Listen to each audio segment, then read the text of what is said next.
Amis téléspectateurs de Canal 7, c'est toujours un plaisir de vous retrouver. Aujourd'hui, nous évoquons encore le paludisme. Cette fois-ci, les mesures stratégiques préventives, mais également le traitement. Ces deux sujets vont donc constituer la deuxième et dernière partie de ce thème sur le paludisme. Juste un bref rappel, le paludisme est une maladie parasitaire potentiellement mortelle, transmise par les moustiques et causée notamment par un parasite unicellulaire appelé Plasmodium. Ce parasite était transmis d'une personne à une autre, par les piqûres du moustique bien évidemment, anophèle femelle qui a besoin de sang pour nourrir ses œufs. Et nous avons également souligné qu'environ 40% de la population mondiale, davantage ceux des pays sous-développés, sont exposés aujourd'hui au paludisme. Le paludisme est l'un des principaux problèmes de santé publique qui menace bien évidemment le développement de ces pays et sa gravité justifie à cet effet des mesures préventives, comme le précise ici le docteur Safiou Razak. La première mesure que nous recommandons, c'est la moustiquaire imprégnée d'insecticides à longue durée d'efficacité. Nous avons là associé un moyen mécanique, c'est-à-dire que la moustiquaire sert de barrage mais entre le moustique, le vecteur du paludisme, et l'homme. Il y a maintenant également là-dedans un moyen chimique, c'est-à-dire que la moustiquaire est pré-imprégnée. Il y a un produit à l'intérieur de la moustiquaire qui tue le moustique. Nous avons une stratégie de prévention qui ne s'adresse au Gabon qu'aux femmes enceintes. À partir du deuxième trimestre de la grossesse, c'est ce que nous appelons le TPI, le traitement préventif intermittent, qui fait appel à un médicament qu'on appelle la sulfadoxine pyrimétamine. Autre stratégie également, c'est l'assainissement de l'environnement. Il faut tout faire pour éliminer tous les gîtes larvaires potentiels.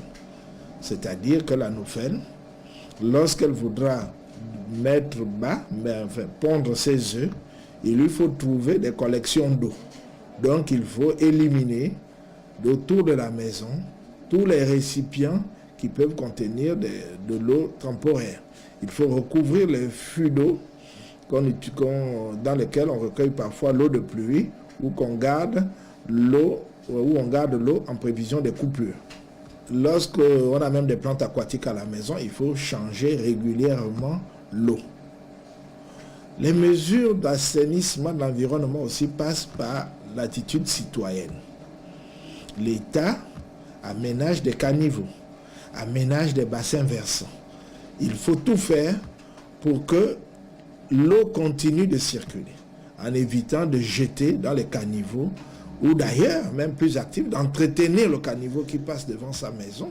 Voilà, lorsque vous avez donc fait le diagnostic par la goutte épaisse et que votre palu est confirmé, vous devez alors tout faire pour traiter le paludisme dans les 24 heures qui suivent, après que le médecin vous ait prescrit donc une ordonnance. Alors, docteur Safiou Razak, comment traiter ce paludisme dès que le test est positif? Traiter le palu aussi, c'est le choix des médicaments. Dans le cas de paludisme simple, ce sont les ACT qui sont recommandés, sauf chez la femme enceinte au premier trimestre où la quinine en comprimé reste indiquée. Dans d'autres cas, il n'est plus question de donner la quinine en comprimé. Il faut donner les combinaisons thérapeutiques à base d'artémisinine, que nous appelons ACT. Ces médicaments associent deux médicaments qui permettent la protection des molécules. Et également, les médicaments aussi, il ne faut pas aller les chercher n'importe où. Le paludisme simple, avec de bons médicaments, guérit toujours. Mais un paludisme grave, quel que soit le plateau technique, potentiellement peut aboutir à la mort. Le bon médicament aujourd'hui, c'est l'artésunate injectable. De nombreuses études faites par l'OMS, faites dans notre pays également, montrent que l'artésunate injectable améliore le pronostic du malade beaucoup mieux que la quinine.